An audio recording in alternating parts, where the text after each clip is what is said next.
नोकरीत आलो तेव्हा जेव्हा बेकायदेशीर होतं माणसाचं ती माणसं वाकून यायची. आता उलट आहे, त्याचं सगळ्यात बेकायदेशीर आहे तो जास्त आवाज चढवणारा माणूस आहे. बरोबर आहे. जो सगळ्यात खोटं आहे त्याचं तो सगळ्यात जास्त पुढं आहे. आणि काळाचा जो बदल झालाय तो हाच झालाय नेमका की तुम्हाला असं सापडेल ज्याचं खरं आहे, जो कमी बारक्या आवाजात बोलतो त्याचं कोण ऐकायला तयार नाही. आणि जमिनीच्या प्रॉपर्टीच्या बाबतीमध्ये हा युनिव्हर्सल प्रश्न निर्माण होत चालला आहे. छोट्या छोट्या गोष्टींमध्ये प्रॉपर्टीमध्ये लोकांना पुढच्या पिढीचं डोकं विचारात घेऊन काहीतरी निर्णय घ्यायला पाहिजे. नवी पिढी शेतामध्ये येईल याची गॅरंटी नाही. मला तर अनेक शेतकरी सगळे नाशिक सारख्या फार बागायत भागातले शेतकरी असं मला म्हणले की 60 वर्षाचा माणूस झालाय, द्राक्ष बागायतदार, पिंपळगाव बसवंतचा. तो मला असं म्हणतो, साहेब माझा मुलगा आता पिंपळगाव बसवंतला राहायला तयार नाही, तो ते नाशिकला बंगला पाहतो. म्हणलं तुझं काय मत आहे? तर म्हणलं साहेब द्राक्ष बागा असली ना फार काळजी घ्यावी लागते. तर जर बागेतच माणूस इथे राहत असलो आपण तर सकाळी 6लाच आपण कामाला सुरुवात करू. नाशिकला गेल्या हा पोरगा उठायचं कधी? 11 वाजता आला तर द्राक्ष बागेकडे कोण लक्ष देईल? मी मेल्यावर 2 वर्षाच्या आत ही जमीन दुसऱ्याच्या घशात जाईल असं त्या वडिलाला वाटते.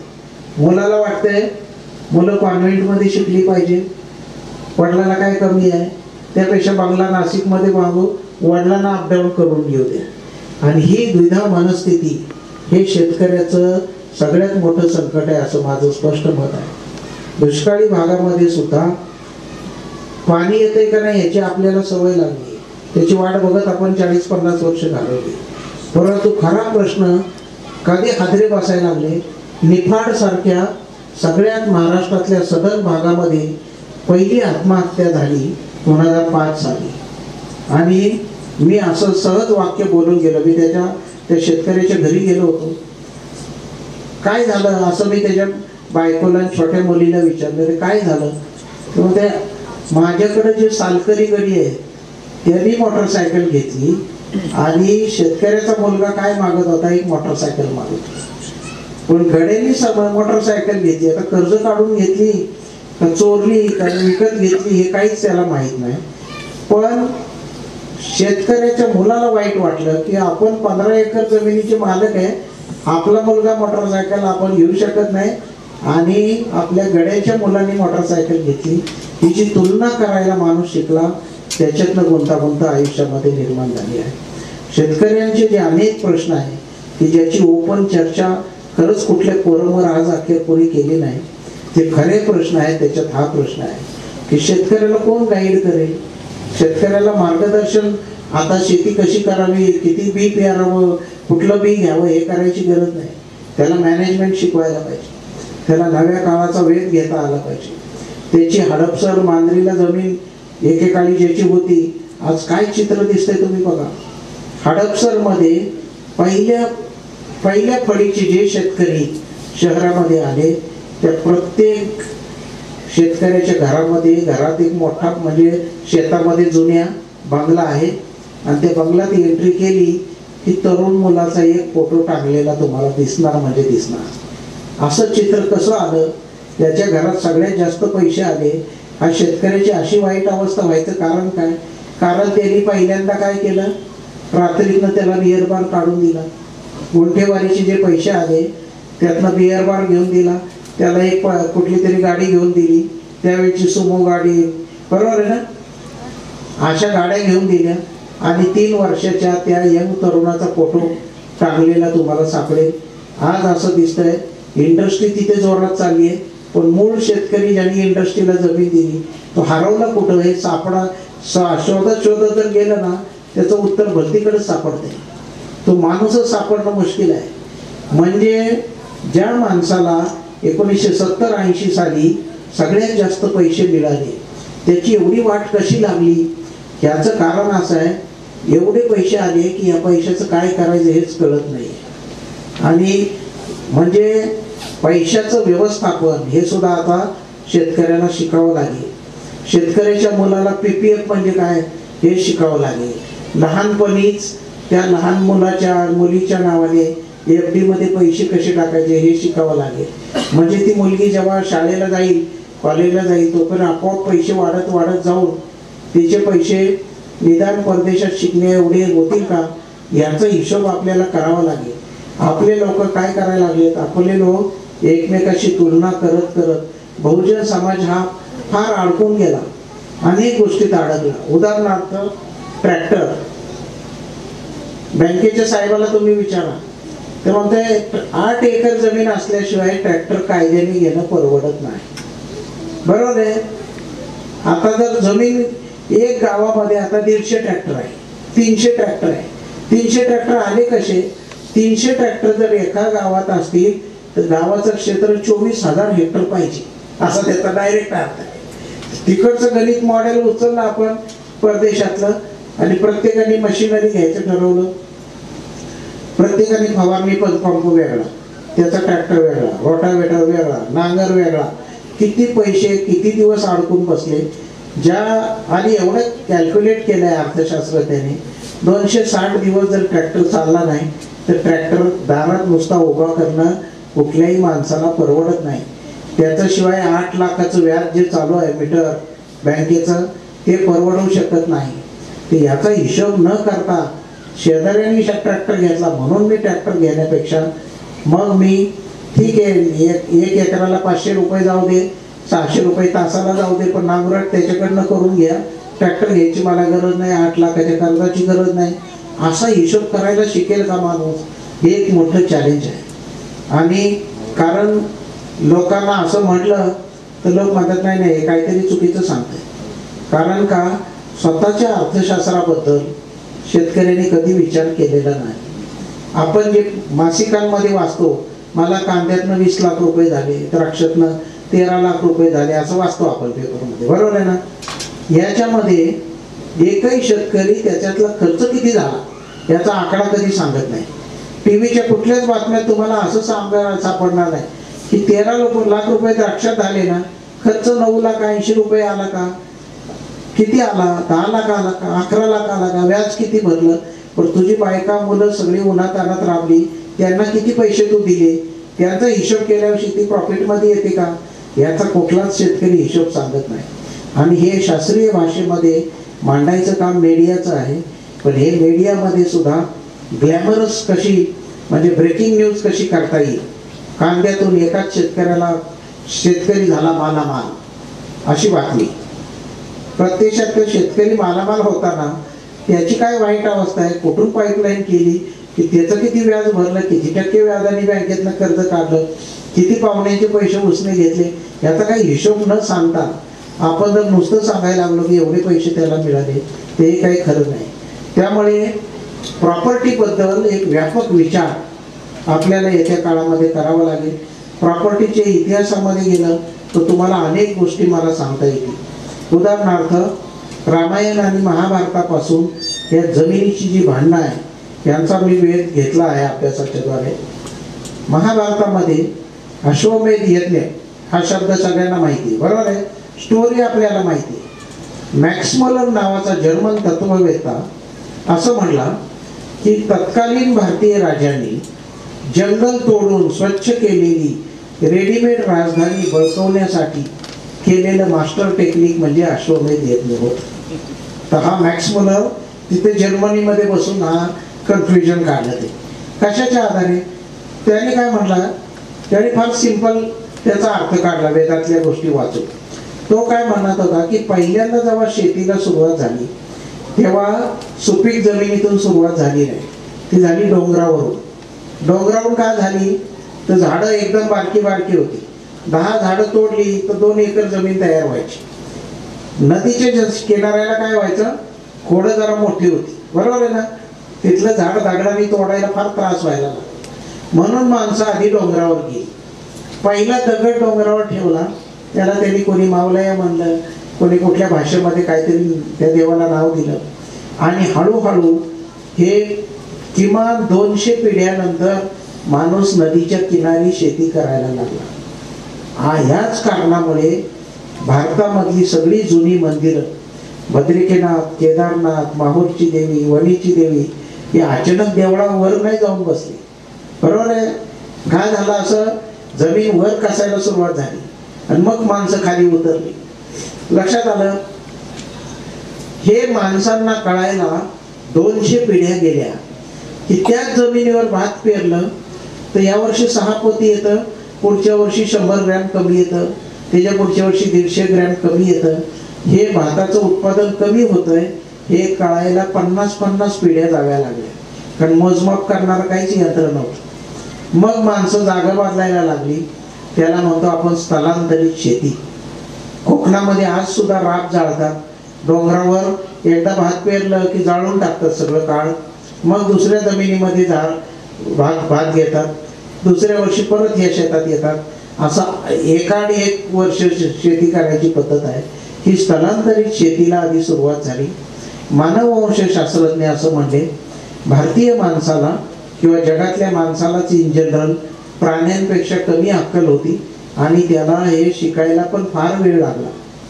जे पक्ष्याचं पिल्लू 2-3 तासामध्ये उडायला शिकतं ते भारतीय म्हणजे माणसाचं पिल्लू 2 वर्ष तर रांगायला लागतात.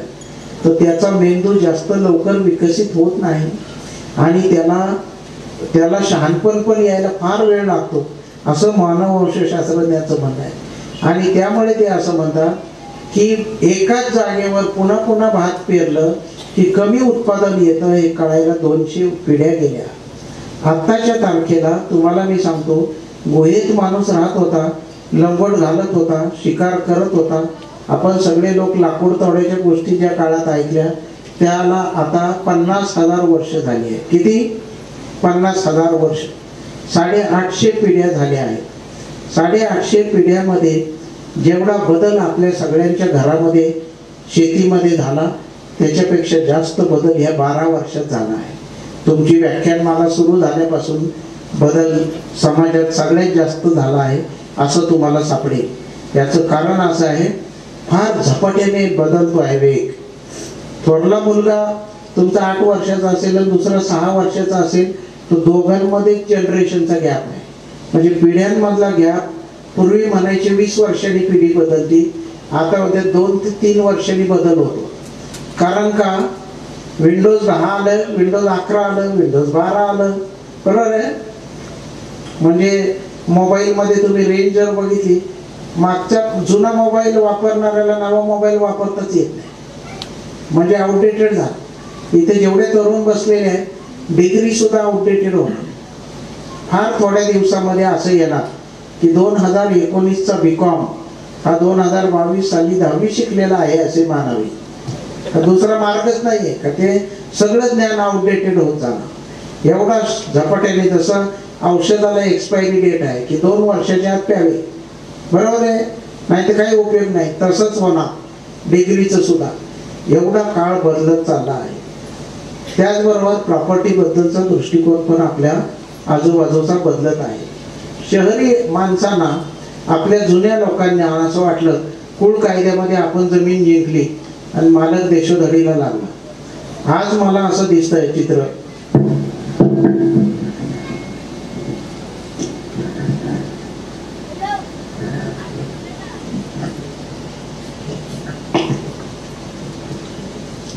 एकोणीसशे 50, 52, 53, 54 साली कुळ कायद्याची सुरुवात झाली. 48ला जरी कायदा आला तरी 52 सालापासून सगळ्या कुळांच्या नोंदी व्हायला सुरू झालं होतं सातबारावर.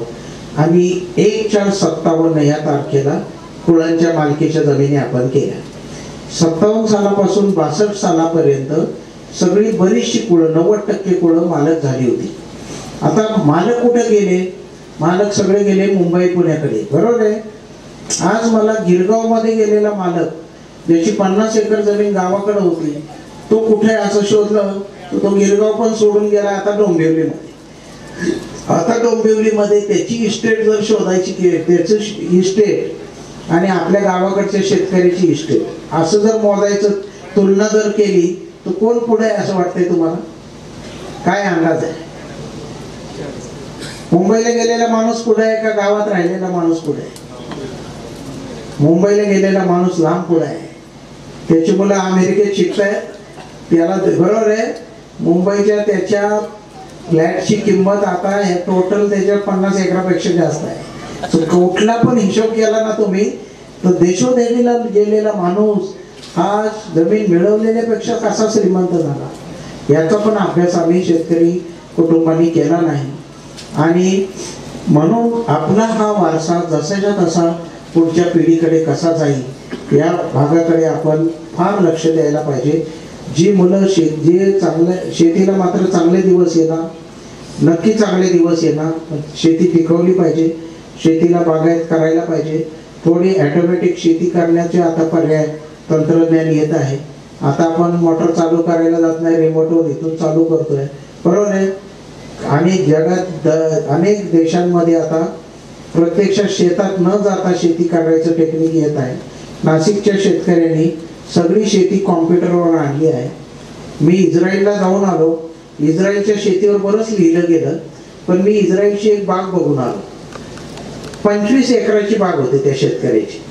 तो आम्ही त्याला आधी वेळ घेतली होती म्हणून 10:30 वाजता तो कारने आला.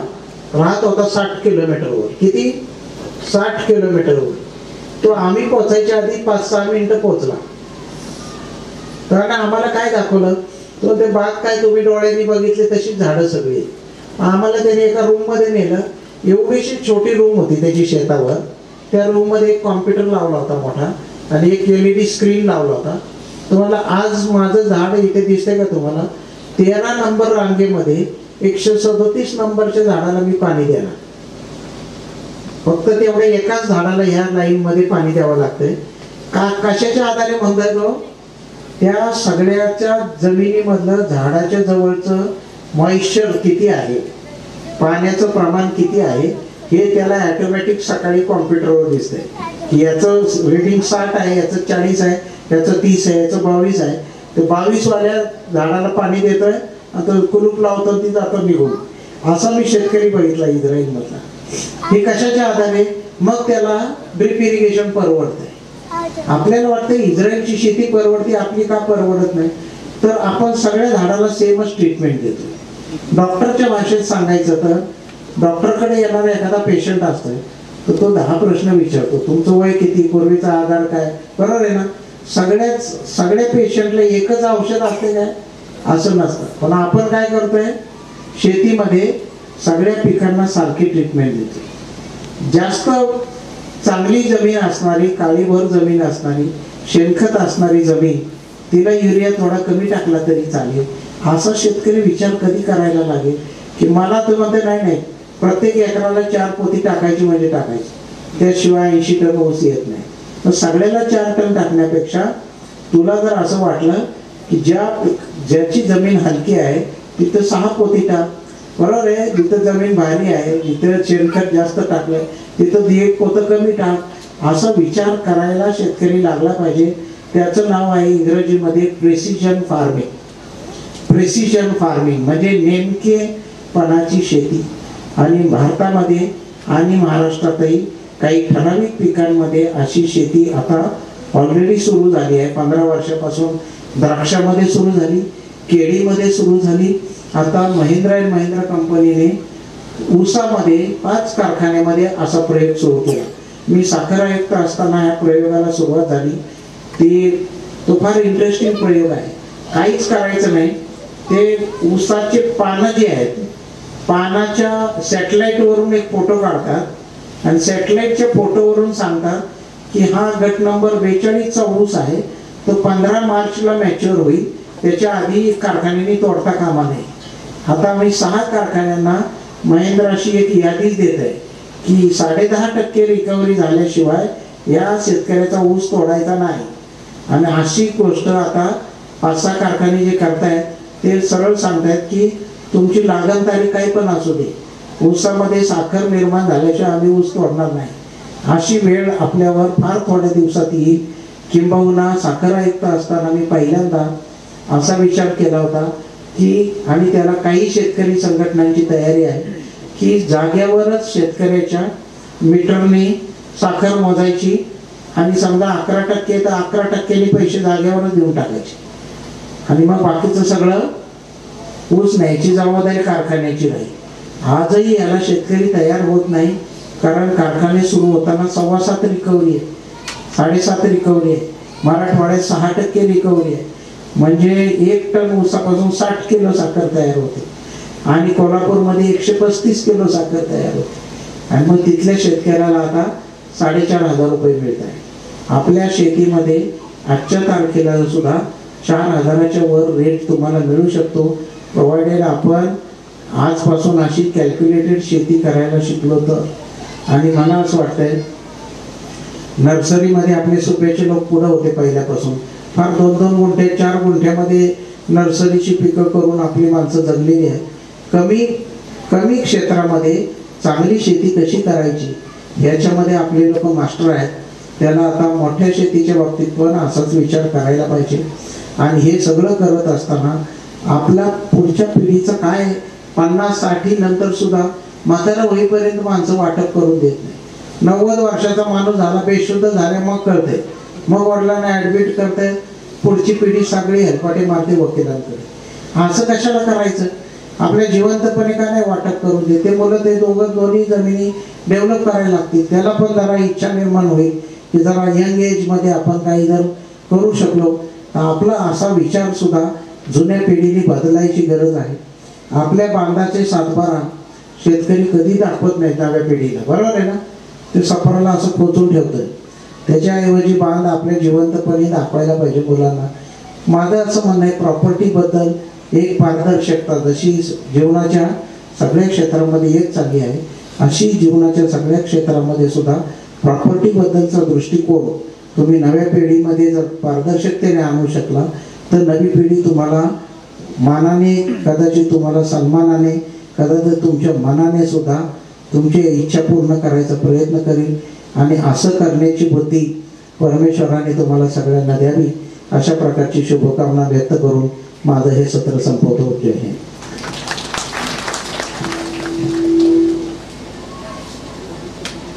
हा प्रश्नोत्तर आपण घेऊ शकतो बिंदास. कुठल्याही विषयावर मला प्रश्न विचारा जमिनीबद्दल, काही प्रॉब्लेम नाही.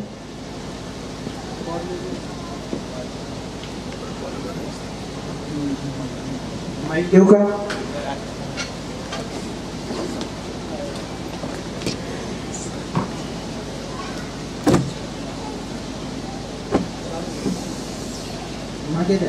हॅलो, हा सरांना कोणाला प्रश्न विचार?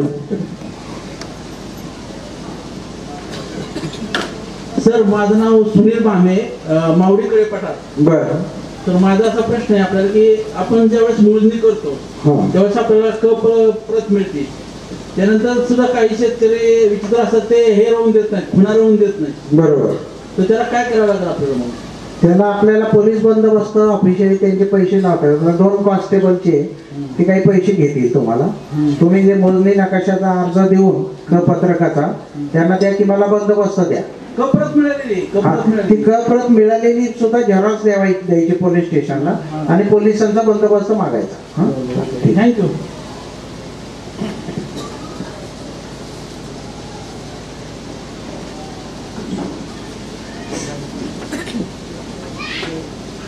प्रश्न विचारताना स्वतःचं नाव सांगायचं.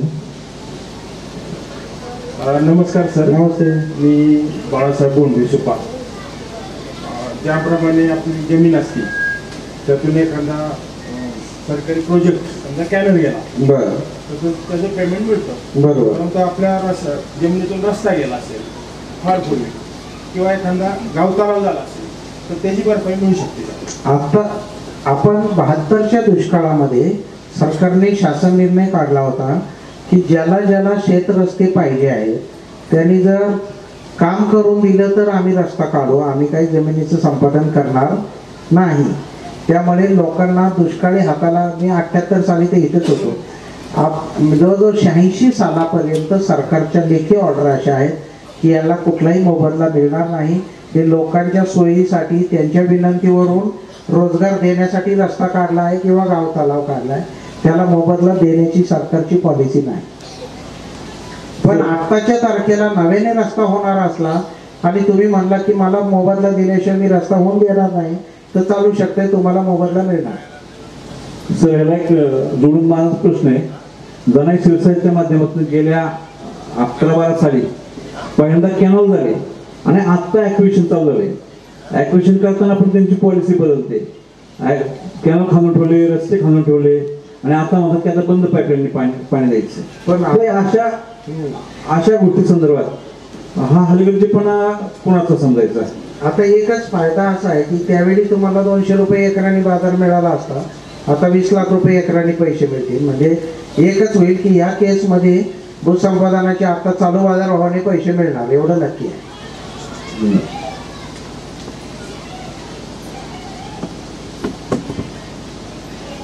नमस्कार. मी नाना नेवसे मोरगाव. ज्या शेतकऱ्याची रस्त्याच्या कडेला शेती असते, शासनाचा नियम असतो वृक्षारोपण करा, झाडे लावा, झाडे जगवा. बरोबर आहे. जे झाडे त्या झाडांच्या वनसावटीमुळे कित्येक फूट झाडे शेतामध्ये बांधतात. वनसावटीमुळे त्याची पिकं येत नाहीत. बरोबर. किंवा काटेरी झुडपं असतात, ते धनगर लोक ढाळतात, त्यामुळे सगळे काटे, त्यामुळे शेती विजवताना हे शेतकरी त्याचे पाय जखमी होतात. परंतु ह्याला उपाय काय? शेती झाड तर काय तोडता येत नाही आणि शेतकऱ्याचं नुकसान भरपाई कोण देणार? ह्याच्याविषयी आपण जरा. आपल्याला जमीन महसूल कायद्याखाली झाडं तोडायला जशी परवानगी मागता येते, तसे त्या फांद्या चाळायला पण परवानगी मिळू शकते. PWDच्या विरुद्ध दावा दाखल करायचा तहसीलदारांकडे आणि चालवा केस. कारण तुम्ही परस्पर झाडं तोडली तर तुमच्यावर दंड करतील. पण तुम्ही असा अर्ज केला तर निश्चितपणे त्याचे आम्ही ड्राफ्ट करून देऊ तुम्हाला. दोन सर, मी आनंद होते. माझा प्रश्न असा आहे की जे गावाची शिव असते, तर गावाची शिव असते तर गावाची जी शिवेला जे क्षेत्र असतं ते आपलं शेतकऱ्याचं क्षेत्र सोडून क्षेत्र असतं का त्या शेतकऱ्याच्या ह्याच्यातच ते क्षेत्र ऍड असतं? ज्यावेळी जमीन ब्रिटिशांनी मोजल्या त्यावेळी 2 गावांच्या मध्ये शिव ठेवलेली होती, परंतु असं प्रत्येक गावाच्या मध्ये ठेवलेलं नाही. उदाहरणार्थ महाराष्ट्रात 40,000 गावं आहेत, तर सातबारावर जर नकाशे जुने काढले तर फक्त 12,000 गावांच्या मध्ये शिवेचा रस्ता आहे. त्यानंतर गेल्या 40-50 वर्षात समजा काळखैरेवाडी स्वतंत्र झाली, कुतवळवाडी वेगळी झाली, बरोबर आहे. तर ही गावं 1950 साली नव्हती, ती नव्याने गावं तयार झाली.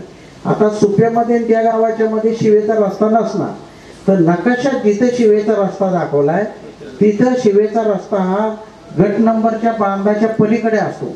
तो कधीच शिवेचा रस्ता म्हणजे जमीन नाही. शेतकऱ्याची जमीन सोडून शिवेचा रस्ता ठेवण्यात आलेला आहे जर नकाशात असला तर. नमस्कार सर, मी मोरेश्वर जगताप.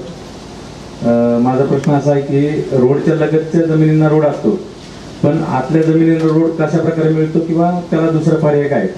त्याला आता काय आहे की कुठलाही शेतकरी दुसऱ्यासाठी आता जमिनीचा रस्ता देण्याची काही शक्यता राहिली नाही. कायद्यामध्ये असं आहे वाजवी रस्ता देण्यात यावा. म्हणजे काय, पाऊलवाट पण देऊ शकतो, बांधावरून रस्ता शक्यतो द्यावा, कुणाचं नुकसान न होता अशी कायद्यात तरतूद आहे. तर तुम्हाला तुमच्या शेतापर्यंत जाण्यासाठी पाऊलवाट किंवा 3 फुटाचा रस्ता नक्की मिळू शकतो तहसीलदारांकडे. तुम्ही शेतीचे कायदे पुस्तक वाचलं आमचं तर त्याच्यात तुम्हाला त्याचा नमुना विमाना सगळं आहे. पण महत्त्वाचा मुद्दा हा आहे की समजा तुम्ही 4 एकर जमीन विकत घेतली.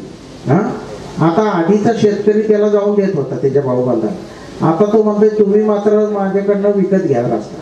तर तुम्हाला समजा बैलगाडीचा रस्ता पाहिजे, 6 फूट रुंदीचा रोड पाहिजे, तर तुम्हाला दोन्ही शेतकऱ्याशी चर्चा करून त्याला एक तर वार्षिक भाडं ठरवून किंवा त्या जमिनीचा रस्त्यापुरता हक्क विकत घ्यायला सांगून ते तुम्हाला करता येईल. कायद्याने त्याला पैसे देता येतील. तुकडेबंदीच्या विरुद्ध हा व्यवहार होतो म्हणून याची खरेदी होत नव्हती. मागच्या आठवड्यामध्ये आता 24 मार्चला मी त्याच्यावर काल परवाच एक व्हिडिओ करून टाकला यूट्यूबला, तुम्ही बघा. 24 मार्चला सरकारने निर्णय घेतला, विहिरीसाठी तुकडा केला तरी चालेल, शेत रस्त्यासाठी तुकडा केला तरी चालेल. आता त्याचा नोंद होऊ शकते, सब रजिस्ट्रारकडे आता व्यवहार पण होऊ शकतो. सर नमस्ते, माझं नाव अक्षय तावरे. माझा प्रश्न मोरगावातल्या शेतकऱ्यांच्या संदर्भातला आहे. मोरगावात बऱ्याचशा शेतकऱ्यांच्या सातबाऱ्यावरती चिंचोड देवस्थान ट्रस्ट नाव आहे आणि ते नाव पोकळीच आहे की त्याच्या पुढे आणेवरीत कुठे त्यांच्या असं बऱ्याच शेतकऱ्यांच्या याच्यात नाव नाही की समोर त्याच्या क्षेत्र नाही, फक्त 0-0 आहे, म्हणजे पोकळीच ते नाव आहे. तर हे नाव असल्यामुळे, देवस्थानचं नाव असल्यामुळे बऱ्याचशा जमिनी सगळ्या भूगोटा 2 मध्ये गेलेले आहेत. तर शेतकऱ्यांना त्याचं कर्ज काढतानाच अडचणी होत्यात. तुम्हाला शेतकऱ्यांना साठी सोसायटी भेटत नाही. म्हणजे अशा पोकळीचं नाव घालवायचं म्हणलं तर काय करायला लागेल? नाही, खरं काय आहे ते सांगतो. आता मला इथला मी प्रांत पण होतो. इथली जी जमीन आहे, भूमी, मोरगावची जमीन सुद्धा पेशव्यांनी दान दिली आहे देवाला. त्यामुळे सगळ्या जमिनी जे इतर गावांमधल्या जमिनी आहे त्याच्यापेक्षा मोरगाव, पिंपरी चिंचवड आणि मोरया देवस्थानला दिलेली 6-7 गावं यांच्या जमिनीच्या स्वरूपामध्ये बदल आहे. इथली भूमी सुद्धा देवाला दान केली आहे पेशव्यांनी. त्यामुळे जसं इतर जमिनीमध्ये सरकारचा हिस्सा असतो तसं ह्याचा मालक सरकार नाही, देव पोकळीस्त नाही, अजिबात नाही. त्यामुळे तुम्हाला त्या ट्रस्टीला अप्रोच व्हायला पाहिजे आणि तुम्हाला बँकेचा कर्ज काढायला परवानगी मिळू शकते. त्याच्यासाठी मात्र रेग्युलर वकिलांमार्फत यांच्याकडे अप्रोच होता येईल विश्वासाकडे.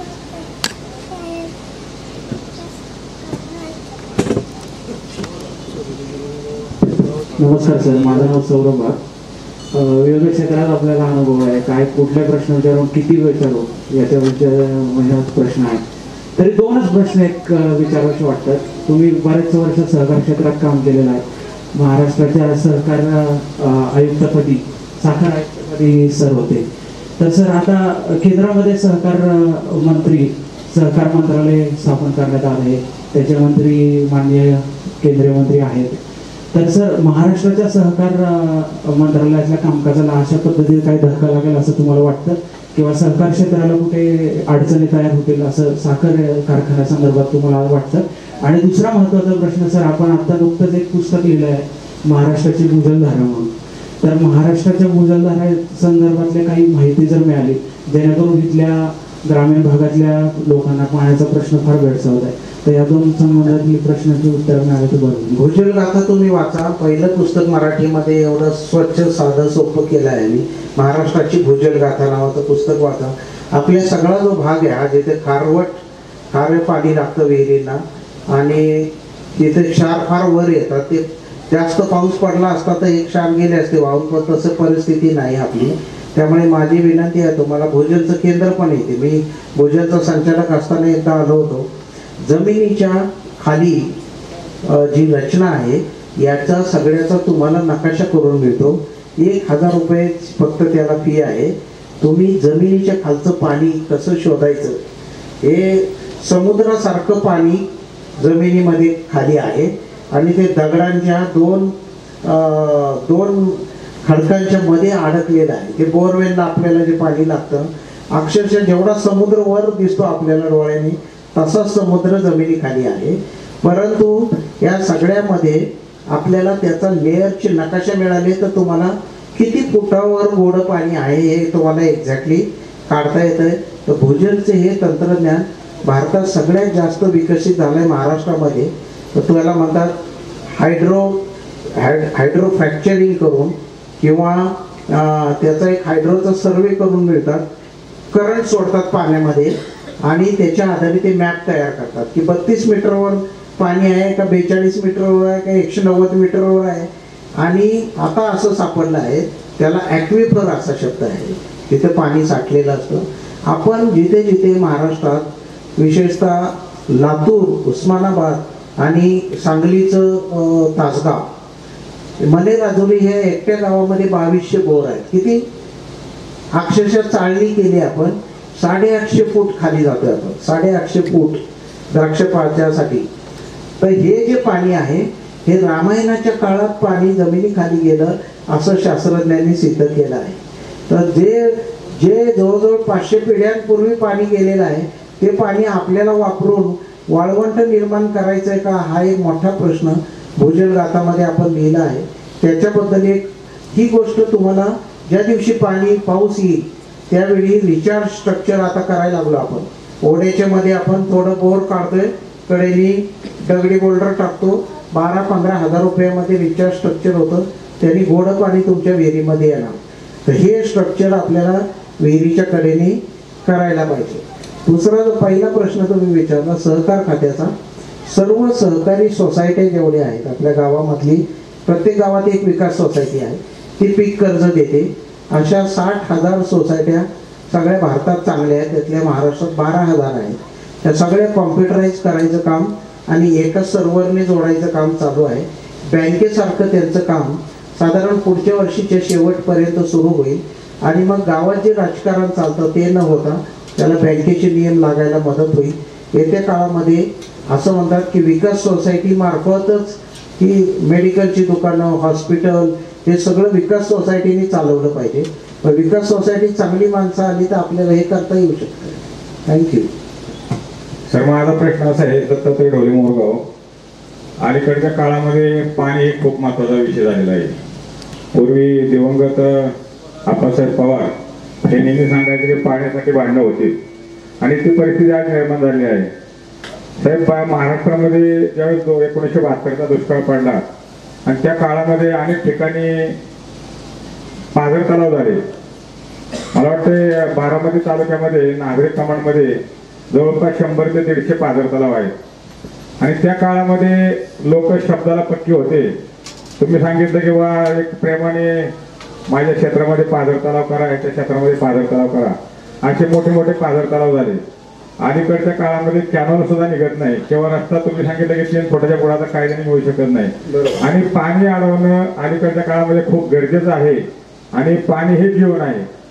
माझा प्रश्न असा आहे की जे काय पाझर तलाव पूर्वी झाले ते त्या बागायतदाराच्या नावावरती ते क्षेत्र आहे. मग काय ठिकाणी 10 एकराचे पाझर तलाव आहेत, 20 एकराचे पाझर तलाव आहेत. त्याच्यामध्ये जर स्टोरेज करायचं म्हणलं तर आज ते पाणी स्टोरेज होऊ शकत नाही.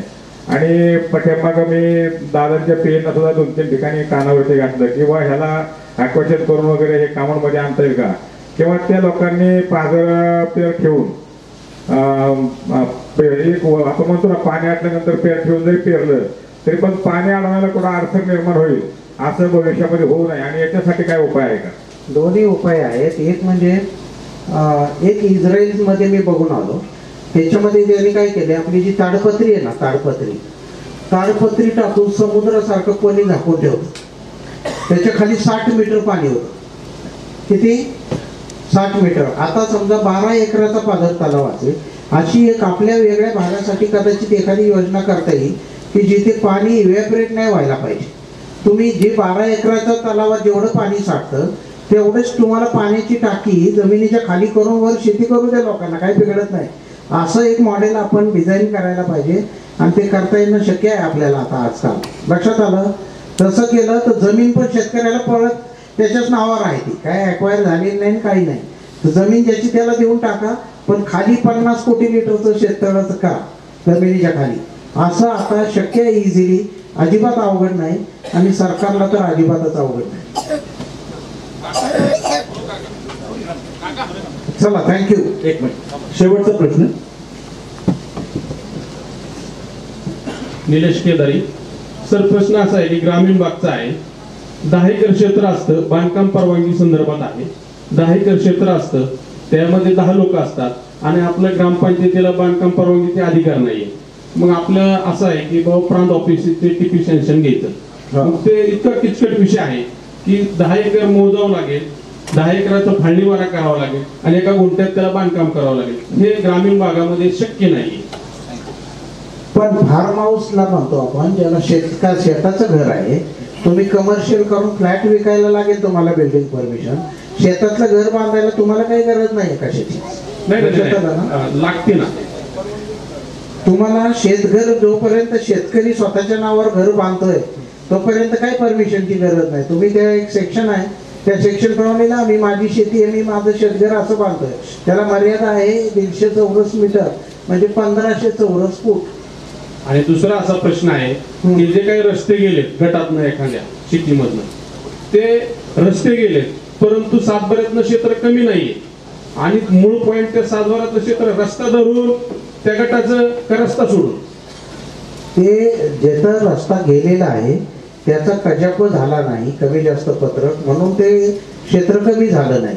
कजाप करून का शेतकऱ्यांनी पण घेतलं नाही, तर राहू द्या, आपल्याला आकार आहे तर विकताना आपण दुसऱ्याच्या गळ्यात मारू, असा त्याचा हिशोब आहे. लक्षात आलं ना? त्याचं काय किती टॅक्स कमी होईल? 13 रुपये 25 पैसे जमीन महसूल असला तर 13 रुपये 20 पैसे होईल. 3 पैसे 5 पैसे कमी करायला कशाला करून घ्या, आपलं क्षेत्र नको कमी व्हायला. पुढे मागे रस्ता नांगरता आला तर बरं होईल. असा पण विचार आहे त्याच्यामध्ये. नाही पण त्यामुळे अनेक प्रश्न अडचणीचे येतात. पण मग तुम्ही करू शकता, कजाप करायचा आग्रह धरा आणि कजाप झाल्यावर क्षेत्र कमी होऊन जाईल. आणि दुसरा एक प्रश्न आहे जो ग्रामपंचायतीला अडचणीचा आहे की बाबा गावामध्ये एखाद्या गुंठ्यात सर्वसामान्य माणूस हा एखादा गुंठा घेतो, बिल्डर लोक हा गुंठेवारी प्रश्न शहरी भागात आला, पण ग्रामीणला अशी अडचण येते की एक गुंठ्याचा कागद करायचा म्हणलं तर लोक ग्रामपंचायतीला गावठाण हद्दीत येतो असा दाखला मागितला जातो आणि गावठाण हद्दीत येऊ शकत नाही. गावठाण म्हणजे जुनं गावठाण. हा तिथं सिटी सर्वे झालेला आहे ना, पण जरी सिटी सर्वे झाला तरी गावठाण वेगळंच आहे. कसबा पेठ पुणे हे गावठाण आहे, पण कसबा पेठच्या पलीकडे झालेल्या बिल्डिंग लक्ष्मी रोड सगळा हा गावठाणचा भाग नाही. लक्षात आलं. तर आपल्याला हे जे जुनं गावठाण असेल तुमच्या सातबारावर इथे लिहिलेलं असतं गावठाण किती होतं, ते सोडून बाहेरच्या बाजूला रोडला आता जे झालेले कन्स्ट्रक्शन आहे ते गावठाणचा पार्ट नाही, ते शेतजमिनीतच आहे. ज्याला सर्वे नंबर आहे किंवा गट नंबर आहे ती जमीन गावठाणचा भाग नाही. शासनाने स्वयं घोषणापत्र केलेले आहे, परंतु अनेक ठिकाणी स्वयं घोषणापत्र स्वीकारले जात नाही. पण आपल्या अजून एक सिंपल गोष्ट करायला पाहिजे. काय फरक आहे ते सांगतो. लेआउट करणे न करण्यामध्ये फरक काय आहे? दगडाला दगड लावून प्लॉट विकतात लोक. तसं न करता ते काय म्हणतात 10% ओपन स्पेस ठेवा, त्याची पोरं खेळली पाहिजेत पुढं. लोक म्हणतात अशी मोकळी जागा सोडल्या आम्हाला त्याच्या पैशाचं काय होणार. तर आपल्याला समाज घडवताना जो कायदा केला आहे तो साधा आहे. 15% अम्युनिटी स्पेस सोडा, 10% ओपन स्पेस सोडा. जी 500 लोक राहतील त्याची मुलं रस्त्यावर येतील डायरेक्टली का खेळायला त्याला जागा राहील. तर याचा विचार करून हे लोक लेआउट करायला तयार नाही. लेआउट केला तर हा प्रॉब्लेम नाही ना. आर्किटेक्टला गाठण लेआउट करा. Thank you sir. थँक्यू. यानंतर मोरेश्वर जगताप. आभार. धन्यवाद साहेब. खरंच प्रॉपर्टी आणि मस तसेच शेतकऱ्यांनी शेती कशा पद्धतीने केली पाहिजे याबद्दल सरांनी साध्या आणि सोप्या भाषेमध्ये आपल्याला अनमोल असं मार्गदर्शन केलं. प्रतिष्ठानच्या विनंतीला मान देऊन साहेब आपण या ठिकाणी आलात त्याबद्दल आपले आभार. त्याचप्रमाणे आजच्या कार्यक्रमाचे अध्यक्ष महाराष्ट्र राज्य प्राथमिक शिक्षक संघाचे राज्याध्यक्ष श्री केशवराव जाधव सर यांचेही मनपूर्वक आभार. तसेच सन्माननीय उपस्थिती मोरगावच्या प्रथम नागरिक सरपंच सौ अलकामाई तावरे यांचेही आभार.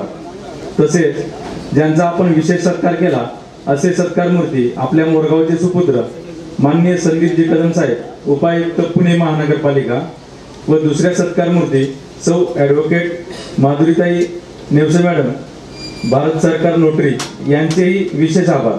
मोरगाव पंचक्रोशीतून आलेले मान्यवर व उपस्थित रसिक श्रोते यांचेही विशेष आभार. उद्या याच ठिकाणी व्याख्यानमालेचे दुसरे पुष्प गुंफण्यासाठी श्री वसंत हंकारे सर यांचे बाब समजून घेताना या सुंदर विषयावर व्याख्यान होणार आहे. तरी आपण सर्वांनी याचा लाभ घ्यावा. धन्यवाद.